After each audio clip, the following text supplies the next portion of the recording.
pakai pencuci Kak Mawar. Tu ada pencuci. Yaya ada pencuci Dr. Azimah letak tu Yaya. Yaya pencuci tu Yaya kena pakai kat luar dan di dalam Oh, Amalina takut. Jumpa tak Princess Bundle? Nanti ambil krim hormon Princess Bundle Pagi-pagi pakai krim hormon. Petai-petai malam-malam pelembab kalau boleh cuci dulu. Cuci tu macam mana doktor? Mari Dr. Azimah ajar cuci. Nampak tak?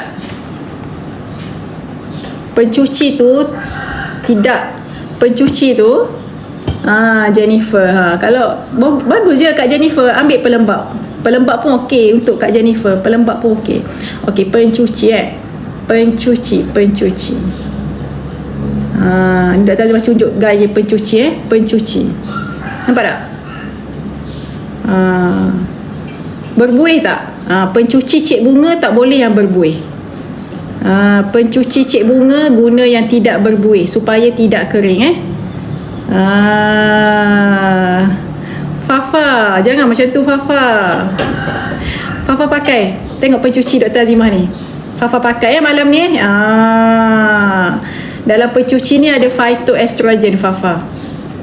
Fafa pakai pencuci dekat luar dan dalam nak tidur malam ni Fafa pakai. Risha umur berapa Risha? Kat luar je lah Syarihan. Pencuci kat luar je, tak payah masuk dalam. Biasa kalau mak-mak ni Dr. Azimah suruh masuk dalam kat Syarihan.